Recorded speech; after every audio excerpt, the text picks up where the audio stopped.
Hi అండి అందరికీ. ఈరోజు చూపించే రెసిపీ వచ్చేసి రొయ్యల వేపుడండి. ఒక్కసారి నేను చూపించిన విధంగా చేసి పెట్టండి, ఇంట్లో అందరూ కూడా మిమ్మల్ని మెచ్చుకుంటారు. ఈసారి ఎప్పుడు రొయ్యలు తెచ్చినా కూడా ఇదే విధంగా చేయమంటారు, అంత బాగుంటుంది. చూసారా, మసాలాలు, ఉప్పు, కారాలు అన్నీ ఈవెన్గా పట్టుకొని చూస్తుంటేనే టెంప్టింగ్గా ఉంది కదా. రొయ్యలు ఎలా ఉడకపెట్టుకోవాలి, ఎలా ఫ్రై చేసుకోవాలి అన్నీ కూడా డీటెయిల్గా చూపించాను. వీడియోని స్కిప్ చేయకుండా చూడండి. ముందుగా రొయ్యల్ని ఎలా క్లీన్ చేసుకోవాలో చూద్దామండి. ఇట్లా ఒక రొయ్య తీసుకుని పైన స్లిట్ పెట్టి దానిలో ఉన్న నరాన్ని ఈ విధంగా స్లోగా లాగేస్తే వచ్చేస్తుందండి.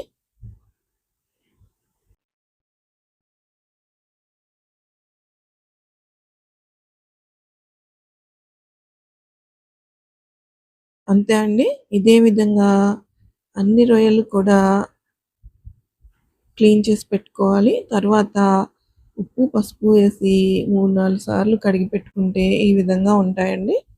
ఇప్పుడు దీనిలో కొంచెం ఉప్పు, కొంచెం పసుపు వేసి ఒకసారి కలిపేసుకుని స్టవ్ మీద పెట్టి ఉడికించుకోవాలండి.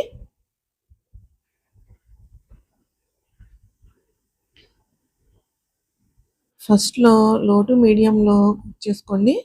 వాటర్ అనేది రొయ్యల నుంచి వచ్చాక అప్పుడు హై ఫ్లేమ్‌లో పెట్టి కుక్ చేసుకోండి. మనం ఎక్స్ట్రా వాటర్ ఏమీ యాడ్ చేయాల్సిన అవసరం లేదండి. రొయ్యల నుంచే చాలా వాటర్ వస్తుంది. ఆ వాటర్ అంతా కూడా అయిపోయే వరకు రొయ్యల్ని ఈ విధంగా ఉడికించుకోవాలి. ఇప్పుడు చూసారా, కనీసం 10 నిమిషాలైనా పడుతుందండి. ఇప్పుడు చూసారా, వాటర్ అంతా కూడా పూర్తిగా ఇంకిపోయాయి కదా. ఇప్పుడు ఈ రొయ్యల్ని ఆరనివ్వాలండి. ఉడికించాక ఈ విధంగా ఉంటాయి. రొయ్యలు చక్కగా ఆరిపోయాయండి. ఇప్పుడు స్టవ్ వెలిగించి కడాయి పెట్టుకుని ఆయిల్ వేడి చేసి 1/2 టీ స్పూన్ జీలకర్ర వేసుకుని తర్వాత 2 ఉల్లిపాయలు కట్ చేసి వేసుకోవాలండి. నేను 2 పెద్ద ఉల్లిపాయలు కట్ చేసి వేసుకున్నాను. మనకి ఆనియన్స్ అనేవి ఎక్కువ బ్రౌన్ కలర్ రావాల్సిన అవసరం లేదండి. జస్ట్ ఒకసారి అలా కలిపేసుకున్నాక ఒక గుప్పెడు జీడిపప్పు యాడ్ చేసుకున్నాను. జీడిపప్పు అనేది ఆప్షనల్ అండి, యాడ్ చేసుకుంటే బాగుంటుంది. ఈ జీడిపప్పు అనేది ఇలా యాడ్ చేస్తేనే బాగుంటుంది, ముందు ఫ్రై చేయాల్సిన అవసరం లేదు. ఇదిగోండి, ఇలా ట్రాన్స్పరెంట్ అయితే చాలండి ఉల్లిపాయలు. ఇప్పుడు రొయ్యలు వేసేసుకుందాం. జీడిపప్పు కూడా మనకి కర్రీ అంతా అయ్యేసరికి రొయ్యలతో పాటు చక్కగా ఫ్రై అయిపోతాయండి. రొయ్యలతో పాటు జీడిపప్పు కూడా చక్కగా ఈక్వల్గా ఉప్పు, కారం, మసాలాలన్నీ పట్టుకుని చాలా బాగుంటుంది. ఇదిగోండి, ఫ్లేమ్ని మీడియం ఫ్లేమ్లో పెట్టి మధ్య మధ్యలో కలుపుకుంటూ ఫ్రై చేసుకోవాలి. ఆనియన్స్ అనేవి లైట్ బ్రౌన్ కలర్ వచ్చే వరకు కూడా ఈ విధంగా కలుపుకుంటూ ఫ్రై చేసుకోవాలండి. ఇదిగోండి, ఈ విధంగా బ్రౌన్ కలర్ వస్తే సరిపోతుంది. ఇప్పుడు దీనిలో ఫ్లేమ్ని లో ఫ్లేమ్లో పెట్టుకోండి. ఇప్పుడు లో ఫ్లేమ్లో పెట్టి కొంచెం పసుపు, కొంచెం ఉప్పు యాడ్ చేసుకుందాం.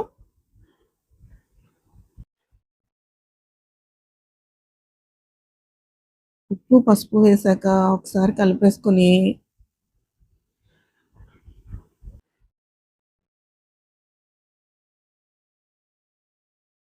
ఇప్పుడు దీనిలో అల్లం వెల్లుల్లిపాయ పేస్ట్ వేసుకోవాలండి. 1 టేబుల్ స్పూన్ అల్లం వెల్లుల్లిపాయ పేస్ట్ కూడా వేసుకొని ఫ్రై చేసుకోవాలి. అల్లం వెల్లుల్లిపాయ పేస్ట్ ముందు వేయకూడదండి, ఇప్పుడే వేసుకోవాలి.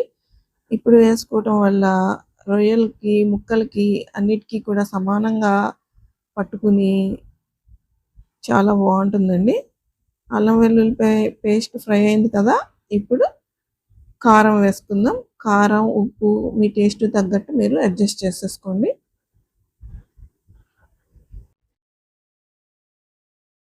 కారం కూడా వేసాక ఒకసారి కలిపేసుకోవాలి. ఈ విధంగా కలిసాక ఇప్పుడు ఒక 3 పచ్చిమిరపకాయలని ఇలా కట్ చేసుకుని వేసుకోవాలండి. తర్వాత కొంచెం కరివేపాకు కూడా వేసుకోండి. ఈ కరివేపాకు ఫ్లేవర్ చాలా బాగుంటుందండి, స్కిప్ చేయొద్దు.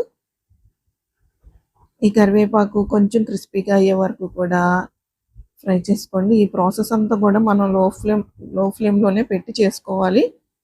చక్కగా పచ్చిమిరపకాయలు, కరివేపాకు కూడా అన్నీ ఫ్రై అవుతాయండి. ఇప్పుడు కొంచెం ధనియాలు, జీలకర్ర కలిపి కొట్టిన పొడి 1 టేబుల్ స్పూన్ వేసుకోవాలండి.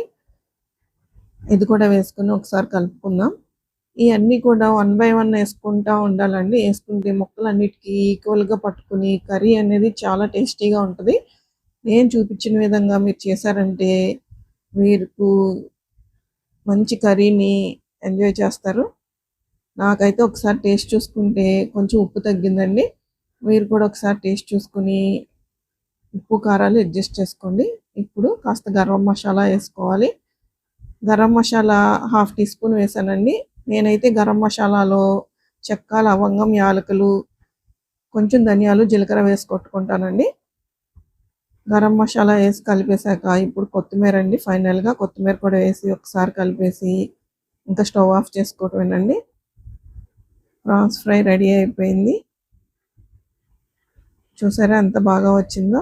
మీరు కూడా ఇలాంటి టేస్టీ రెసిపీని మీ ఇంట్లో చేసుకుని ఎంజాయ్ చేయండి. Thank you for watching.